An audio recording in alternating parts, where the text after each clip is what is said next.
In January of 2024, Love Live School Idol Festival tweeted a launch notice for its newest mobile game. In that same tweet, it was announced that just 3 months after releasing, the game would end service. Even if you're not a fan of Love Live, you might have seen this tweet circulating because, well, why even launch it? Tweeting a release notice and a closure notice is so ridiculous. Some people called it out as a cash grab, but the real question I want to ask is, how did it come to this? Love Live was one of the first few modern idol anime to create waves in the genre, next to Idolmaster, but none of the others have snow halation, so we're not gonna talk about them. Releasing in January of 2013, Love Live's School Idol Project was an anime about 9 girls in a high school idol group. Each girl had her own allure, and fans were quick to be drawn to them and pick favorites. We also got some prime meme content from this show that you might not even know was from here. The anime was pretty cut and dry high school girl content, but what really drew people in was the rhythm game. Shortly after, a Japanese release of a Love Live mobile game came out. By June 2013, both iOS and Android had access to this game. It was published by Bushiroad and developed by K-Lab and Square Enix. Love Live School Idol Festival was a mobile rhythm game that ran from April 2013 to March 2023. Besides being just a rhythm game, it was also a card training game and a gacha game. For those unfamiliar, think about gacha like loot boxes or any other gambling system. You put currency in, you get a random result of in-game items in return. The girls from the anime were available in the game as cards, with pretty well done card art. These cards could be put on a team, with which you would play beat maps of the songs sung by the idol group. Like every other mobile game nowadays, the game thrived on in-app purchases for a currency called Love Gems, which could be spent on the gacha to gain prettier or stronger cards depending on the type of player. The game released with 4 rarities: normal, rare, super rare, and ultra rare cards, and you can probably guess which ones were the best. So with the abysmal rates of 1% chance for a UR card, I'm sure you can also guess where all the money came from to support this game. The premise was widely successful and saw an English localized version, Korean, Taiwanese, and Chinese, all in 2014. The idol group was named Muse. And even if you aren't aware of them, you most likely actually are. In 2015, the Love Live School Idol movie was released. It's pretty similar to the show, basic idol stuff. Yes, we are school idols. We are called Muse. School idols? And it brought a pop of life back into the fan base. Riding on the back of the movie's successful theater release, earning $28 million USD, and chart-topping singles originating from the film, the franchise made a money move. Now, a problem or a necessity with the idol franchise model is that you have to cater to everyone. If someone happens to not click with any of the characters you have designed, they're not going to give you their money. So what should you do? What happens when you don't have enough money? Make more characters. In January of 2016, the cast of a new group named Aqua announced the 9 new girls to be added to the Love Live mobile game in July of the same year. This would be in accordance with the new anime release, Love Live Sunshine. This year also saw the release of an arcade game titled Love Live School Idol Festival After School Activity. However, we should also note that later in 2016, the English version of School Idol Festival added Korean support and the 2 servers merged, creating what we would know as the worldwide server, and that would be 1 server down. The introduction of a secondary group was not a sign of decline, rather a sign that they were making bank. Love Live as a franchise was riding this wave of success and pop culture recognition. They also had Idolmaster's Cinderella Girls and its many other game releases as a competitor, which famously houses over 200 characters as of 2024. Idol games and franchises thrive on providing more and more content and idols, so this was a pretty typical move. After Aqua released, there was definitely an increase in popularity. With the idol culture in Japan and the now wide cast of girls in the Love Live franchise, a bigger audience was drawn to the game. Merchandise and advertising were practically everywhere. Many people felt more strongly attached to the Aqua characters as they featured much brighter and vibrant designs. They were the new age of Love Live. During Tokyo Game Show 2017, a spin-off game was announced as part of the game's 4th anniversary. The new game would be titled Love Live School Idol Festival All-Stars. It would not be just a rhythm game, rather it'd be a rhythm RPG game. All-Stars would cater to those who had less skill in the field of rhythm and more in the way of strategy. It was more akin to the old Ensemble Stars game with more emphasis on training and unlocking skills for cards. It even took on Stars' classic Idol Road feature. In the meantime, 2017 saw the merging of the traditional Chinese version of SIF into the worldwide server. That's 2 servers down. All Stars would release in 2019 with 3D models, unlockable 3D outfits for each UR card, and 3D music videos. The art was a massive improvement, as was the UI. However, it didn't strike a chord with many previous Love Live fans. For those who were invested in the rhythm game aspect, it was less fun and more tedious than anything. Despite that, it still attracted a decent fan base. The global version also smartly released with English, Korean, traditional Chinese, and Thai in 2020, barring need for extra servers. Announced in 2017, created as a part of the All-Stars game, and a year after Aqua was announced, the Perfect Dream project was put together. The anime Love Live Nijigasaki High School Club aired in 2020, introducing to us 9 new idols and 1 manager, bringing the idol total to 27. These characters were added to LLSIF shortly thereafter, and were included in the release of All-Stars. In the meantime, in 2021, School Idol Festival saw the merging of the Japanese and worldwide servers. This change also removed Korean and traditional Chinese language support. This was a huge red flag. Only a year later, a new, smaller group named Liella would be added to the idol roster. 2021 saw the release of Love Live Superstar, an anime featuring 5 new characters. The group formed in 2020 with 5 idols in their group, but 2022 saw the addition of more, eventually totaling 11. With that, Love Live featured 4 main groups: Muse, Aqua, Nijigasaki, and Liella, and had 38 main idols. At the Love Live 2022 Thanksgiving Festival, a School Idol Festival sequel was announced titled Love Live School Idol Festival 2 Miracle Live, officially abbreviated as SIF2. The catch? The original School Idol Festival would be shut down. A live service game running for 10 years would be shut down by a successor. Not only that, but All Stars would also be closed for this game. In April 2023, SIF 2 would open, and just a month after that, the original School Idol Festival would close. A mere month after that, in June 2023, All Stars would end service, leaving only the new, shiny SIF 2 available for players.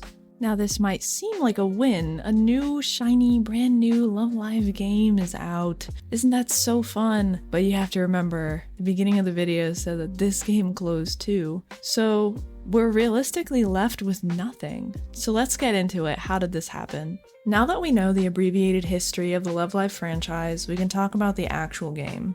The reason for decline of the actual SIF game is hard to pinpoint unless you were there. Luckily, I was there. I played this game consistently from 2014 until probably 2021. Thereafter, I would check in occasionally. First, I think it's important to address what was happening outside of the Love Live sphere. 2017 saw the release of the mobile game Bang Dream Girls Band Party, or BANDAI for short. It was published by Bushiroad, much like Love Live, and put a new spin on the idol rhythm game idea. It had more of an indie band feel when it came to the songs, a horizontal gameplay layout, nice card art, interactable home screen, and they not only just made their own songs, but did covers of popular anime songs as well. Bang Dream was just a drop in the sea of idol rhythm games that were releasing. The competition began to grow. At the end of 2020, in the middle of the corona, which was another important thing that was going on impacting the economy worldwide, a game called Project Sekai released. I could make an entire video just on this game and how good it is, but know that it had a lot of players migrating and focusing on it full time. The reason being it has great art, recognizable songs, and extremely challenging beat maps. Let's also understand that School Idol Festival was around for 10 years. That's the time it takes to grow a child. SIF tried and failed to create truly challenging beat maps for hardcore players. The way the rhythm gameplay was laid out, it left little room for changes or exciting updates. We got a few different things like slide notes, which I thought were really fun, but the game was light years easier than the hardest of Project Sekai or BANDAI songs. After 10 years, there was simply no challenge to be had. No challenge is no fun. Now let's focus on Love Live. My biggest gripe, the artwork. Artwork is quite literally the backbone of the idol genre of games. The music is fine, but realistically, we're being sold on how cute or pretty a PNG looks. For some reason, Love Live struggled with this. I do want to note, the promo cards in this game I think always had different artists and a different style. For the sake of argument and fairness, I'm only going to be talking about the cards that attempted to replicate the original style and were released in sets. Love Live's artwork quality fluctuated heavily, but this fluctuation only started happening drastically once Aqua was added. Let's play a fun little game called Spot the Quality Drop. Which of these two cards do you think is better?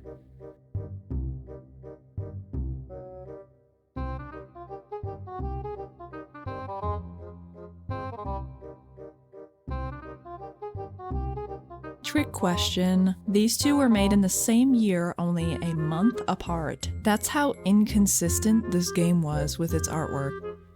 The earlier artwork is arguably light years better, and it only got worse as the game's lifespan went on.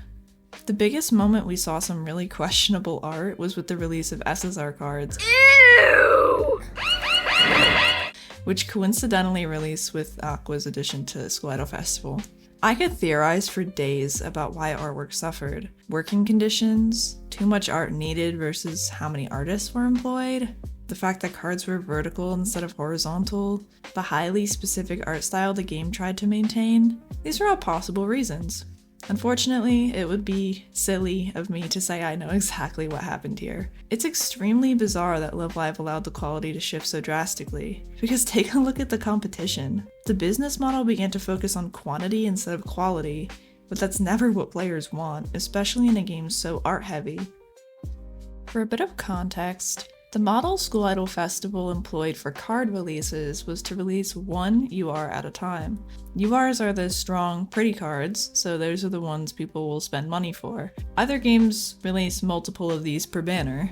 As I mentioned earlier, more idols is a good thing for idol franchises. It gives the players more options for who they might latch onto. One of the issues with more idols in a franchise, though, is directly tied to the card release model. With one UR releasing per set at a time, the likelihood that it is a character a player will spend money on goes down the more characters there are. There will be more downtime between UR cards of characters you prefer, therefore, more time to save currency organically rather than spending money. School Idol Festival did make it so each idol group had a scouting box to pull from at once, but releases were still the same. Other games, such as Project Sekai, remedy this issue by having less rarities, but also releasing 3 or 4 high rarity cards per new gacha. The odds of those characters being someone a player likes, or at least artwork that a player likes, is much higher than Love Live's releases. It's also a matter of retaining interest. If a player knows there will be a long period of time between cards they want, they're less likely to feel urgency to play the game. This is also an issue with events. Events would offer 2 possible SR card rewards at a time, and events ran for 10 days with downtime between. As players pick and choose characters they want to spend time and energy obtaining in events, the active event player base spreads thinner based on which character is featured in the event rewards. Many players would only play a lot if it was a character they favored, so logically, eventually with so many characters, the likelihood someone favors an event goes down. In 2020, events switched gears to include hella SRs, SSRs, and eventually would standardly include a UR. This in itself pretty much proves this idea, but by this time, the game was already suffering and power creep would bring it down even further. The release of SSRs was a big mistake. Bridging the gap between SRs and URs may have seemed smart at the time, but all it did was make SRs even more useless. SRs became as useless as rare cards, and the art nearly deteriorated to match. By 2019, limited cards were releasing left and right, and the main draw of these cards was not necessarily the art or the characters, but the skills. Someone on the Love Live Sif team must have thought it was a brilliant way to get sales, which it likely brought them in hella money, but limited cards began to have outrageously powerful skills, encouraging min-maxers and whales to do anything to get them. If you were a longtime event player, doing your best to get high ranks, any score-based event became who spent the most money getting limbs. All of the strongest cards were limbs, and this just meant even more so that casual players had no way to be strong, because some players were rolling out the gate with teams full of 9 of the same card, max skill leveled, and beefed up. We should also talk about the different ways to buff a card. I will briefly mention the accessories update. Accessories were an addition that I don't think anyone but hardcore players fully understood, and I still don't really get why they added it.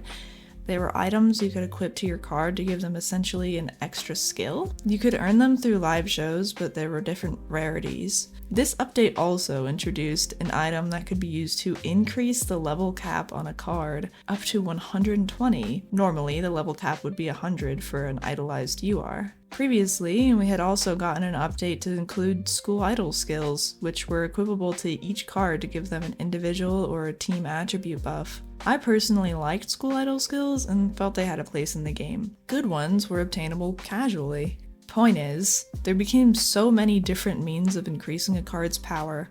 School idol skills, accessories, skill level, level cap increases, and simply obtaining a strong card by luck or money. All of this killed the casual vibe of the game. Civ had always been pay to win, but on a level where most players could farm currency and get reasonable luck for free, and have full UR teams. All you had to sacrifice was time. Being patient and saving love gems would get you the same cards as any other pay-to-win player. Just having a full UR team of a single attribute meant that you were strong and would get decent scores. Eventually, casuals couldn't even dream of being strong because simply having URs wasn't enough anymore. The gacha boxes with the limbs in them weren't even normal boxes. They were just for whales.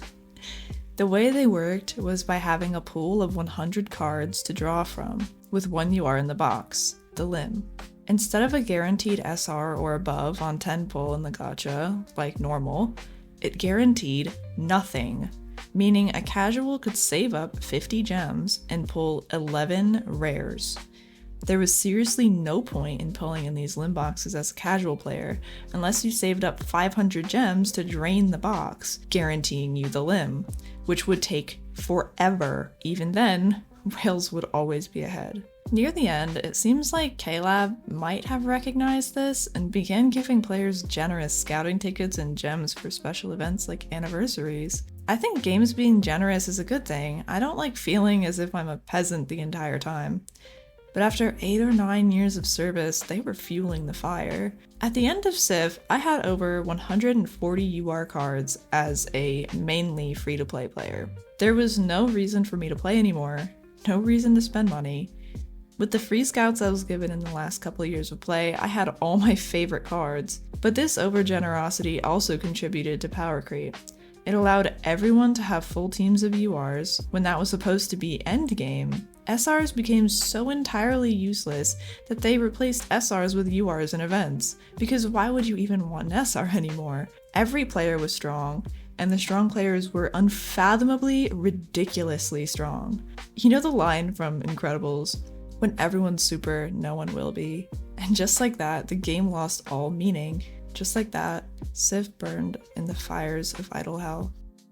Now, there are a few other things I didn't talk about here that contributed to School Idol Festival's death, like seals, pair cards, and the effective removal of sets, account trading, the game's UI. I could go on and on. There were quite a few things that contributed to its end. I couldn't possibly talk about all of it in detail, but just know that these few mentions were not the sole cause of everything that happened. This franchise on the game end of things has made missteps and questionable choices, succumbed to poor management and quality standards, and most of all, unwillingness to change. Civ 2 closed after only a year because it was a reskin of the first game. There was nothing new to experience besides slightly nicer looking UI and prettier cards. It seems they thought the game's core player base would follow and continue playing no matter what, but that was not the case. Now, I know this video seems very doom and gloom, however, there are some plus sides here. I don't think this is going to be the last we see School Idol Festival as a game, because of the fact that, first of all, there's been too much money invested in this franchise. There's also an anime actively airing right now, and there is actually a spin-off game that's still open. It's not School Idol Festival, but it is Love Live. So because of these three factors, I do believe we're going to see a School Idol Festival resurface, and I truly hope they take into consideration what happened with the School Idol Festival 2 game and completely redo it. It needs to have a facelift from the ground up, and I hope they execute something more akin to Project Sekai. Also, another happy note, if you are reminiscing and nostalgic like I am making this video, there's actually private servers that you can play Love Live on. And if you just want to play the rhythm game, you can also access the Love Live server on Sonolis, which is a rhythm game platform that people make private servers for, like Love Live School at a Festival, Project Sekai, and they upload custom songs too. So you can access a server that's only custom songs, or you can access a server that only has the official beat maps. And that's what I've been doing because I've been having a lot of fun going back and playing the rhythm game again. So I don't know if these servers are actually completely legal, so if you didn't hear about it from me, so yeah. And while I'm accessing this nostalgia and playing beat maps on Sonolis, I think a moment of appreciation is deserved. Because any outsider is probably thinking, okay, you're talking so much shit about this game that you supposedly played for 9 years, then why did you play it for 9 years if it sucked so bad? Well, it didn't, really. The reason why I'm so passionate about all of the bad things that came of Love Live is because for the longest time, it wasn't a bad game. It was actually awesome for so many years, and yet it still succumbed to greed. So what were these awesome things? Love Live had a really satisfying gameplay loop in my opinion. First of all, the rhythm gameplay itself was really accessible to mobile, like phone players and thumb players. So most of the general population plays rhythm games on a phone because a tablet is expensive.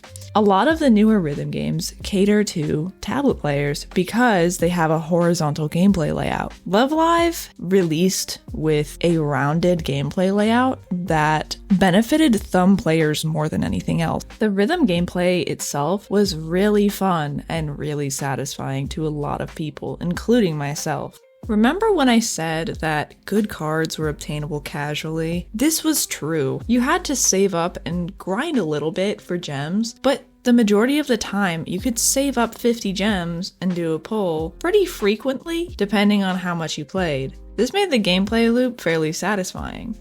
Despite the cycle being a lot slower than newer gacha game titles, the loop of event release and card set releases was exciting because each event had great card art and you were always looking forward to see who would be featured next. What would be the next set to release? What would be the theme? Who would be the UR? What character would be the pair to that UR? It was really exciting to be in that time. The music in Love Live is actually pretty good, and I don't know if it's just my nostalgia goggles, but some of these songs like absolutely slap. And I'll put some on the screen that are like my faves, and I've been rediscovering them recently, and maybe it's not just nostalgia goggles because they are actually so good. I don't know. These songs would also release alongside events sometimes. Certain events had featured songs that would come out with them. And that was always something to look forward to. At the end of the day, it is a rhythm game, it's a gacha game, it's not that deep. I can't sit here and talk about the stories. There were stories, but honestly I didn't read them. Like a lot of them were pretty standard, boring. But I do think for a mobile game, Love Live had love put into it, and that love was reflected back into the player base, and we all loved it back. So that's enough of my glazing of Love Live, but here's on to the conclusion. So you might be wondering, all of this background, all of this information, but what is the point in talking about this? There's a couple reasons why I decided to make this video. One of them is just to highlight it as a part of the issues in the grander scheme of the gaming sphere, especially mobile games. Mobile games nowadays are so entirely focused on money making and less about the quality. There are some shining stars, but in reality, it's really all about exploiting the consumer base. Love Live is far from the worst example of mobile games and microtransactions, but it does show how a franchise and a game can go from humble and reasonable to exploitative and frankly kind of insulting. Of course, I mean this in regards to limbs and treating whales as if they're the only player base. I also think it's good to point out a game that had a really big audience and raked in a lot of cash from fans, but decided to just close. And it's crazy I have to say this, but these games are really temporary, and people put in a lot of money in an economy that isn't so forgiving and expect to have permanent items, which isn't the case. Literally any free-to-play game that you play right now could shut down at any time, and it's important to remember that you don't own anything. Besides that, besides pointing out all the evils, I just think Love Live was a pretty monumental and important franchise within anime and idol culture. And I honestly feel like it's underappreciated and not talked about enough. I think for my own sanity and for the sanity of everybody else that was into Love Live School Idol Festival, I just kind of wanted to talk about it to make it real, like make sure it was real, because was it real? Like, it feels like it dropped off the face of the planet with no consequence. It's really just a shame that School Idol Festival had to die the way it did. And I look forward to whatever it is that we are given next. I feel like I needed to make this video because of the fact that Love Live was such a big part of my life for so long, and it disappeared seemingly without a trace. Nobody has really talked about it. So many different idol games and rhythm games have taken over, and Love Live just kind of faded into the background. So I think this was just kind of mainly for myself and for the dedicated Love Live fan base too, but mainly for me to prove that it wasn't all just a waste of time and it really did happen. This is the end of the video, but I just want to say thank you so much for watching. I'm still getting started here on this channel, but my goal is to make more videos about games and anime and whatever else. But I really appreciate any comments you might have about this video, and I will see you next time. Bye! School idols?